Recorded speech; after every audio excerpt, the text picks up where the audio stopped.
well, if I just choose what's right for me, then my partner's not going to like it, or my parents are going to be unhappy about that, or it will mean I'll have to give up this in order to do that. Yeah, yep, all true, right?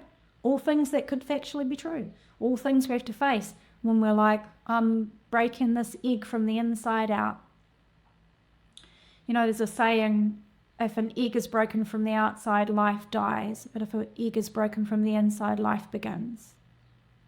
And I almost want to cry saying that, because I remember reading that, and when I was feeling really stuck in my life, what I call my old life, I felt guilty and selfish because I had this beautiful life on paper and I didn't feel happy. I felt empty. I kept saying, what's wrong with me? And I think if I'd stayed in that life, I think I would have quietly died inside. And I think the life force intelligence inside of me, because I don't think it was much of my unconscious mind, I felt so compelled to break out and become the authority of my own life.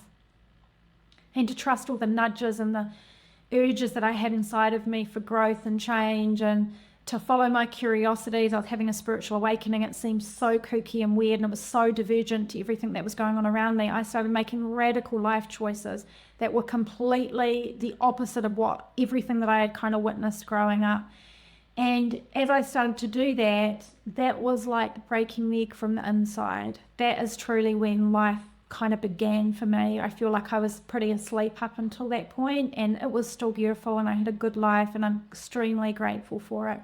And also life vitality increased dramatically when I broke out of the egg on the inside.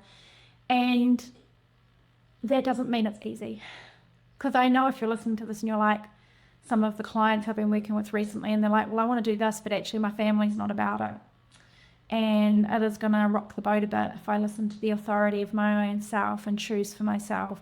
Or, you know, my parents wanted me to go down this path and I have, and I'm not happy, and here's what I'm thinking I need to change and do. Or whatever it might be. Then it can be confronting. It can be confronting because it often involves going into territory which is uncertain. There may not be role models for what and who you want to be in the world that you naturally are in your current circle. But I'll tell you this, the more you break out into saying, I'm going to lead my life, I'm going to lead my life. I am going to lead my life. I am not going to have my family dictate my life. I'm not having my partner dictate my life. I'm not having the government dictate my life. I'm not having social media, for goodness sake, dictate my life. I'm not having any of these outside sources dictate my life. I'm going to choose for myself. If you do that and you are surrounded by people who aren't living that way, what happens is you can't see examples around you as a guide, as a guiding force, as a yardstick, as a measurement, as something to show you what it looks like. So if you're thinking, I'm going to start to be the authority in my own life, I'm going to start to lead my life for myself, and it feels really uncomfortable because you don't have people around you that have ever role modeled that, or maybe anyone that supports that, I just encourage you to connect in with people. You can connect with me here in the comments below the vid. You can email me, support@bernadettelogue.com.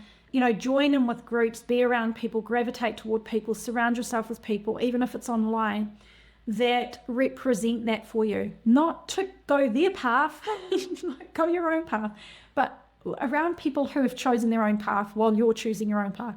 Because what it does is it shows you it's possible, it's healthy, it's vibrant, it's good.